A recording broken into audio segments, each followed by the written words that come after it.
You worked really hard today. On your way home, staring blankly out the bus window, did your heart feel unimaginably heavy? Have you ever found yourself unable to turn down someone's unreasonable request, forcing a smile and saying, okay, only to want to kick your blankets in frustration later? We've all been there at least once. Why did I do that? I should have just said no. Why did I foolishly step up and take on someone else's problem again? You regret and make resolutions 1,000 times in your head, but when you face that person the next morning, your mouth freezes over again and you find yourself nodding like a fool. People around you might praise you, saying you're so kind, an angel, have a great personality, or that you're a saint who could live without laws. But what is truly going on inside your heart? Doesn't it feel like you are endlessly pouring your precious time, energy, and most importantly, your self-esteem into a bottomless pit? You yield and chip away at yourself until your insides are burning. But when all that returns is not gratitude, but entitled rudeness and endless demands, it hurts and feels deeply unfair, as if a prickly hedgehog is raising its quills and poking your heart from the inside. Looking at this frustrating version of ourselves, we often throw self-blaming words of comfort. It's because I'm too nice. I'm just not ruthless enough, so I get taken advantage of. Or it's just easier for my peace of mind if I bear it this once. But honestly, we all know the truth, don't we? Our heads know, but our hearts won't follow. If you bear it just once, that moment might be peaceful, but eventually your insides burn to ashes. From a psychological perspective, the reason you are treated like a doormat is not because you are nice. Today, it might hurt a little, but to truly protect yourself, we're going to face the deep, painful truth inside our minds that you absolutely need to know.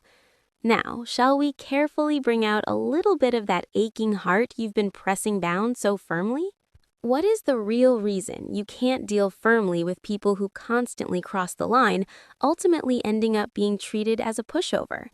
In psychology, this is explained as an unconscious defense mechanism known as overconformity or people-pleasing.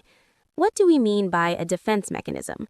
It's a survival instinct that reflexively kicks in to save yourself when an enemy attacks.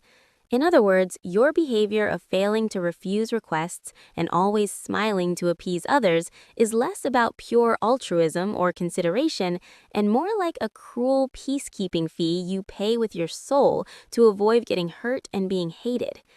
What would happen if when someone made an unreasonable demand, you confidently refused, saying, "No, I can't do that"?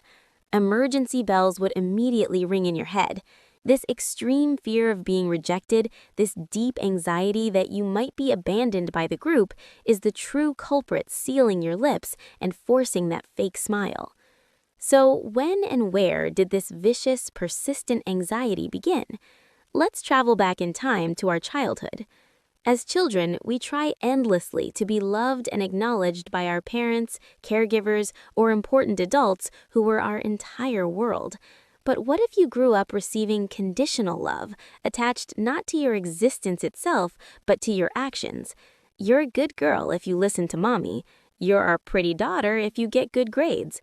To survive, a small, fragile child instinctively realizes, if I express my feelings honestly and act how I want, I won't be loved.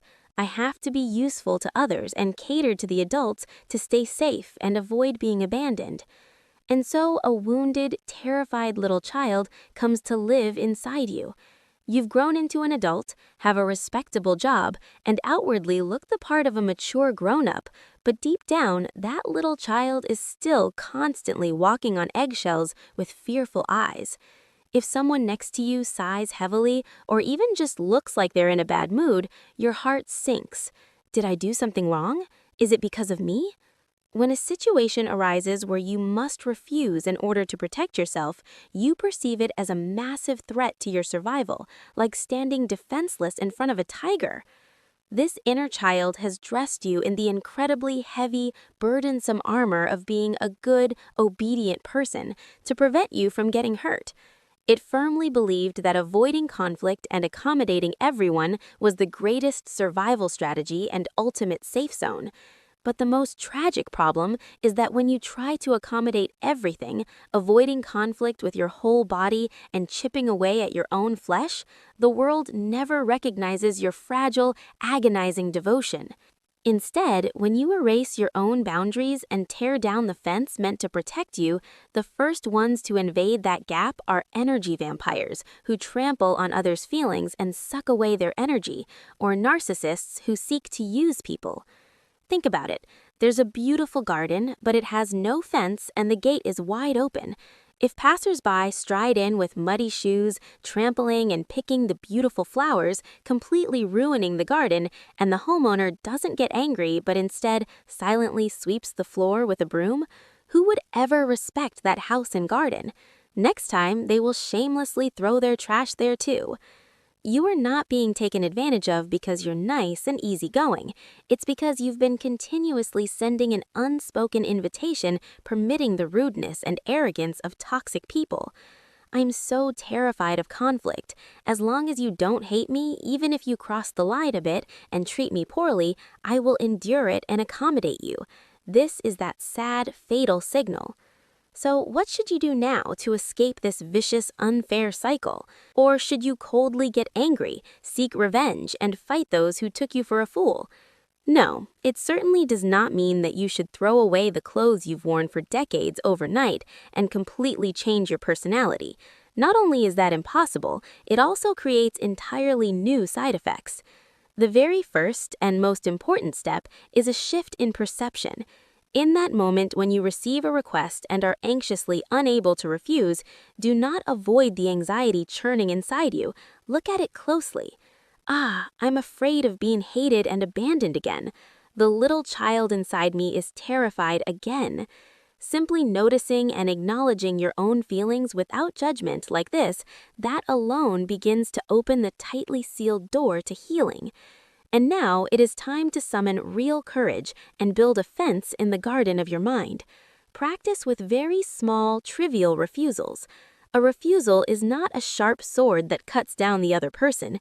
It is simply a soft yet solid shield that protects the precious universe that is you. When someone tries to hand off an unreasonable task right before you clock out, or tries to make unwanted plans on a weekend when you are exhausted, do not rack your brain trying to come up with a plausible, perfect excuse. Just practice saying it lightly and plainly. I'm sorry, but I think that will be difficult. I don't have the capacity right now due to my other plans. There is no need for long-winded excuses. When you first let these unfamiliar words of refusal out of your mouth, your heart will probably pound as if it might explode, and it will feel like the sky is falling. Even if the other person's expression stiffens a little, a tsunami of guilt will rush in. Shouldn't I have just done it? But close your eyes tight, clench your fists, and endure that anxiety just once. Truly, amazingly, even if you say no, the world absolutely does not collapse. A normal person who genuinely cares and respects you will accept your refusal calmly with an, "Oh, I see." What if it's someone who gets angry or holds a grudge and leaves because of your justified refusal? Congratulations! Someone who wasn't worth keeping by your side in the first place, a parasitic-like connection that only sucked your energy, has fallen off on their own. It's actually a wonderful thing. It serves as an excellent automatic filtering of the toxic relationships that have been tormenting you.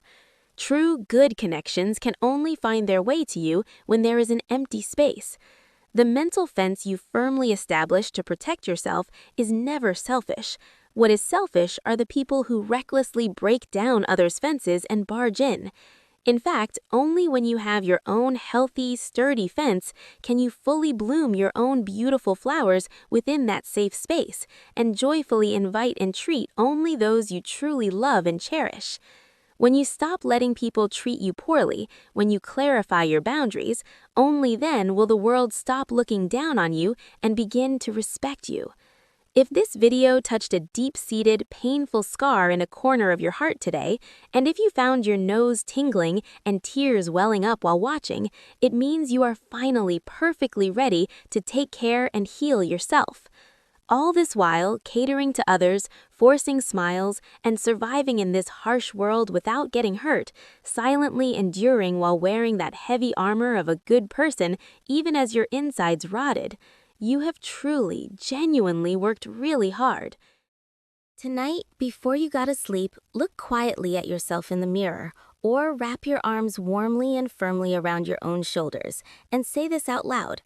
You've worked so hard all this time, protecting me and walking on eggshells around others. You did nothing wrong. It's okay not to force a smile for others anymore. From now on, no matter what happens, I will protect you first. You are never a weak, easy target for the world to toss around, because you have a warm, beautiful heart capable of empathizing with others' pain better than anyone else. All you need to do now is build one solid fence so that beautiful heart doesn't get trampled, so that your tomorrow shines not in the dull, monochromatic colors forced to meet others' expectations, but in your very own radiant colors. I, Psychology Lemon, will be cheering for you with all my heart. Please lay all your emotional burdens down here, and I hope you have a peaceful, warm, and cozy night tonight, solely for yourself, because you are someone who fully deserves to sleep soundly every single night.